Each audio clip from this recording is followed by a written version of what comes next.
जब भी मोहम्मद गोरी का नाम लिया जाता है, हम पृथ्वीराज चौहान की बात करते हैं। लेकिन क्या आप जानते हैं गोरी को पहली हार एक महिला शासिका से मिली थी? हाँ, और उस रानी का नाम था नायिका देवी। आइए जानते हैं उस अनसुनी कहानी को, जहाँ एक माँ, एक योद्धा और एक रानी इतिहास रचती है। वर्ष था 1178 ईस्वी। भारत में कई छोटे छोटे राज्य थे। गुजरात पर चालुक्य वंश का शासन था। राजा अजयपाल की मृत्यु के बाद उनकी रानी नायिका देवी ने अपने बेटे मुग्धराज के साथ शासन संभाला। एक ओर माँ, दूसरी ओर रानी। लेकिन समय ने उन्हें बना दिया एक महान योद्धा। उसी समय अफगानिस्तान के घोरी कबीले का शासक मोहम्मद गोरी भारत पर अपनी निगाहें गड़ा चुका था।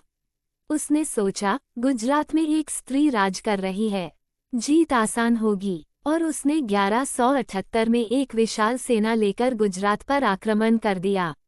लेकिन नायिका देवी ने हार मानने से इनकार कर दिया।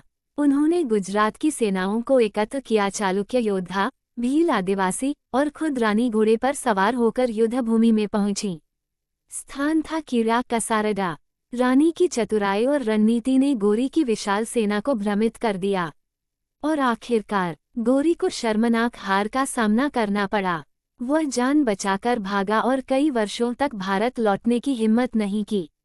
आज इतिहास में हम नायिका देवी को बहुत कम याद करते हैं, लेकिन उन्होंने भारत की भूमि पर आने वाले पहले इस्लामी आक्रमण को रोका था। रानी नायिका देवी न केवल एक माँ थीं, बल्कि एक रणनीति की देवी और भारत की पहली महिला विजेता थी जिन्होंने एक विदेशी आक्रमणकारी को हराया।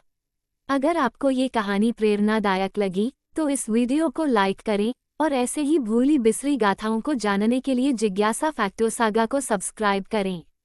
अगली कहानी में मिलते हैं एक और इतिहास की रोशनी के साथ।